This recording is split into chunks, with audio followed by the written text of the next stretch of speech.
Welcome back to Q&A Day. Today's question comes from Beth. Beth is a marriage and family counselor who's trying to expand her business. And Beth writes, "Hi Kim, I'm a licensed marriage and family therapist. I'm also a hypnotherapist and NLP trained, and I am trying to expand my business online. While I've been practicing for many years offline, I'm not as familiar with the online space. People tell me that I really should have a presence on social media, that I could be on Instagram, I could be doing videos, and I could be posting regularly to expand my business. I'll be honest, I am intimidated by this because I'm just not that comfortable in front of the camera. Any suggestions on how I can expand my business online?" Well, Beth, thank you for writing this question or sending this question in.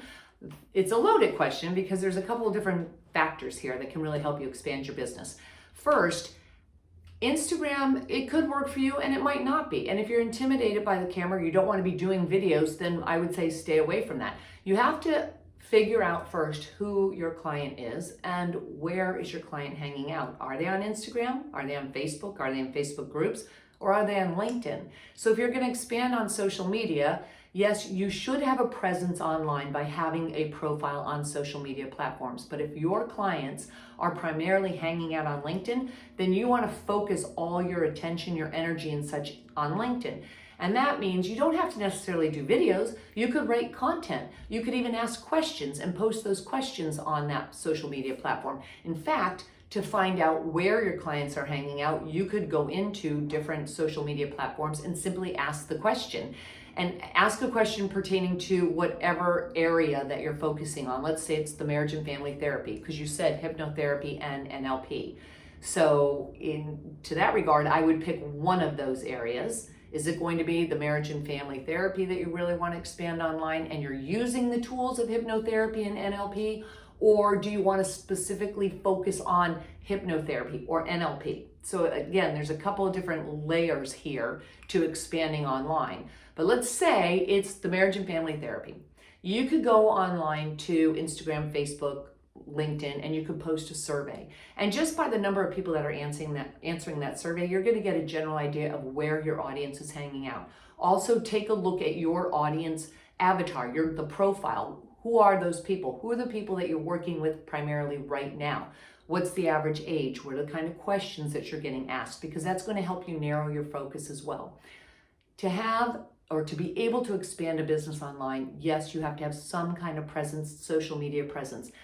Do you want a website? You should have a website. You don't necessarily need it initially when you're first starting out, but it is good to at least have a one-page website because most people will do a search online for you and then they'll want to read about you. And not only will they want to read about you, but they want to see some testimonials as well. A website gives you the ability to do that.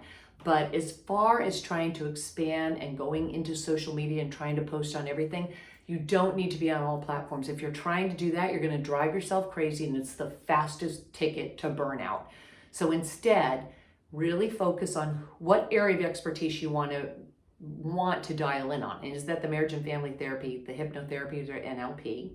And then you want to lead with the content around that particular area. You want to really understand who your ideal audience is and find out where they're hanging out. Then spend your time on that particular social media platform. Again, you're going to do that by having your profile page updated. You're going to have links to either your content on your website, or you're going to have a link to perhaps a lead magnet or a free coaching session. That can be a lead magnet, a free consultation with you, whether it's a 20-minute, maybe a 30-minute consultation with you.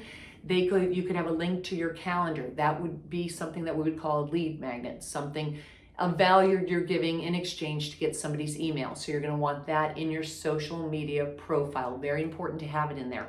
You're also going to want it in any piece of content that you are putting out. So if you're writing an article or even if you're putting a survey in there, you want to have what we would call a call to action, a CTA, somewhere within that content or at the end of that content. Always, always, always make sure that you're doing that on the social media platform that you're going to be spending your time in. But again, you don't need to be on everything. You're going to burn yourself out if you're trying to do that. Focus on one and grow out from there. I hope that helps you, Beth. Thanks so much for sending that question in. If you have a question for me, you can send it to Kim at Kim Kelly Thompson In the subject line, just make sure that you write Q&A day. Thanks so much, and I will talk with you again soon.